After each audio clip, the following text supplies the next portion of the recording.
All right, so this here is a Sega CD, and it came in a really oversized, kind of a large cubicle box, 20 by 20 by 20, which is a little weird. I'm not sure how it's all packed in there, but let's find out. Let's find out.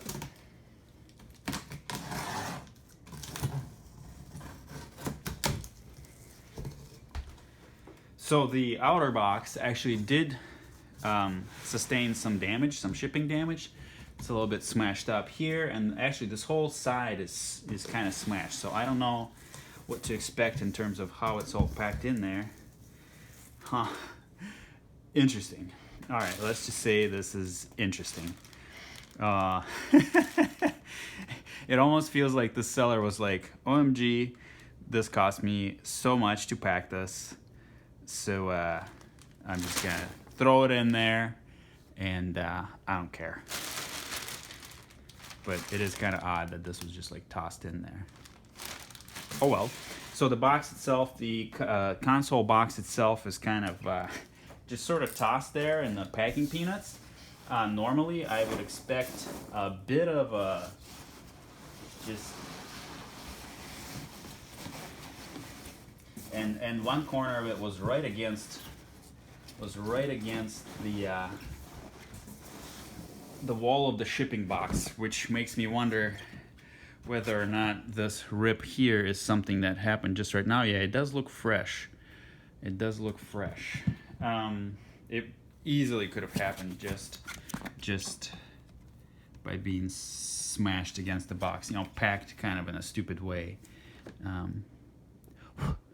Or maybe it doesn't look fair. It's kind of hard to tell. That's why I really have some packing kind of standards or whatever that I ask sellers to sort of adhere to.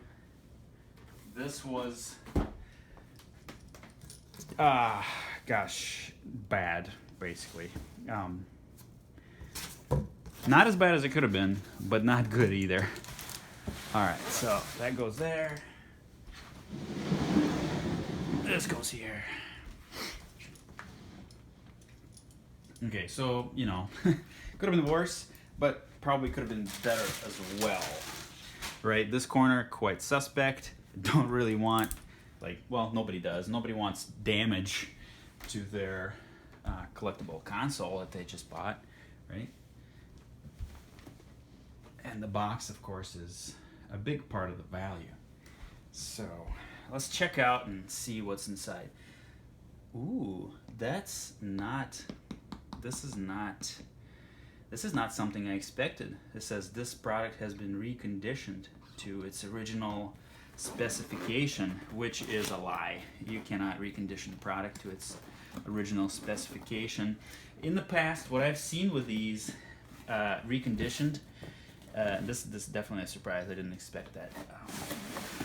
Reconditioned type units is that they have cosmetic issues, like severe cosmetic issues. So let's see what the problem is with this one, if there is a problem.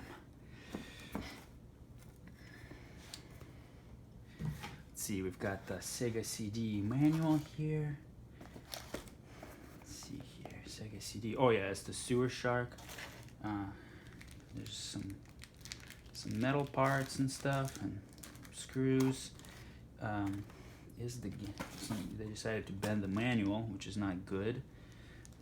There's I don't see an actual CD of the Sewer Shark. That was kind of my understanding that it would be in here. And let's look at the actual Sega CD itself. So it's got a lot of rips here. And yeah, this is not a good unit. This is going to have to be a return. Look at this. There's scratches, dings. It does look like it may have been at least tested. It's missing. Yeah, there's a big scratch right here. It's missing the. Well, we can look at the bottom rubber pads, and you know, obviously it's been used before, at least tested, or something happened to it, so it's not brand new necessarily. yeah, not that good of an unboxing here. So missing the actual CD of the Sewer Shark. It's a refurbished unit, which is easy to miss. I mean, I really do feel like that's something that should be like advertised kind of more clearly. Let's see. Oh, what's interesting? There it is. The Sega CD. The Sewer Shark is actually a disc that's like inserted in there. So obviously this has been played or at least tested or something. Kind of odd. So the case for it appears to be missing. I don't see the CD case, right?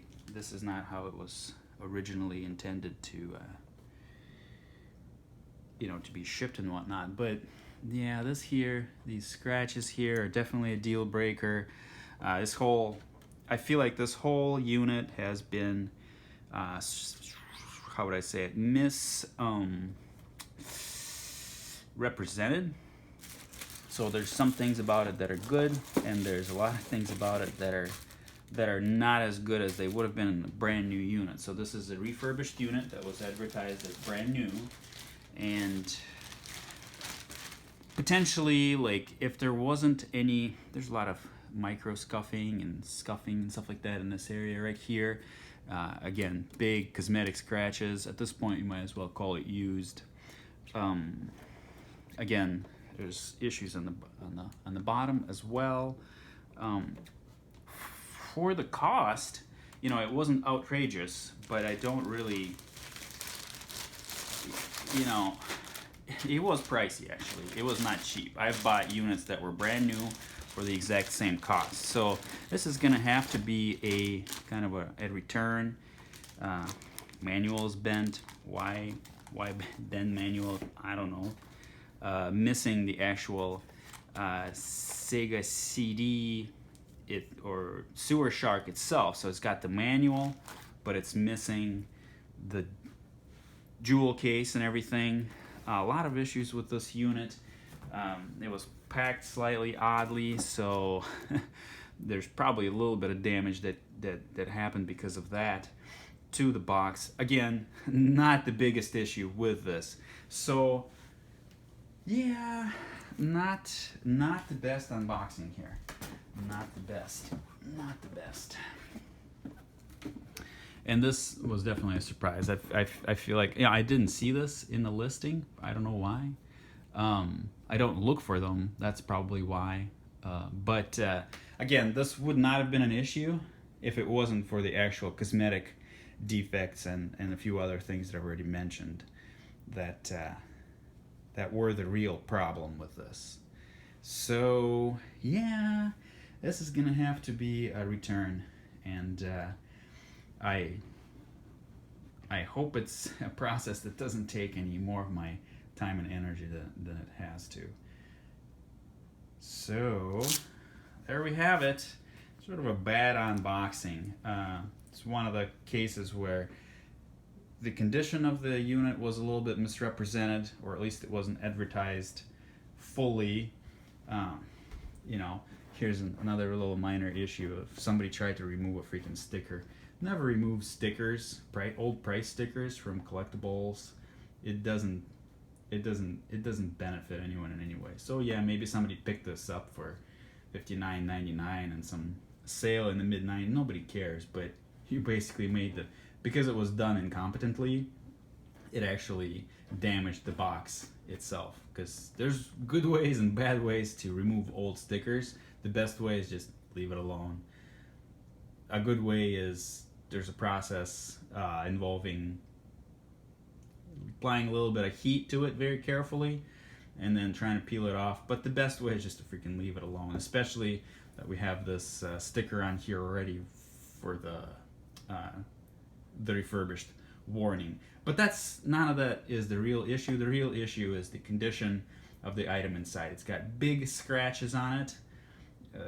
That's the real deal breaker. The scratches on it, the cosmetic condition.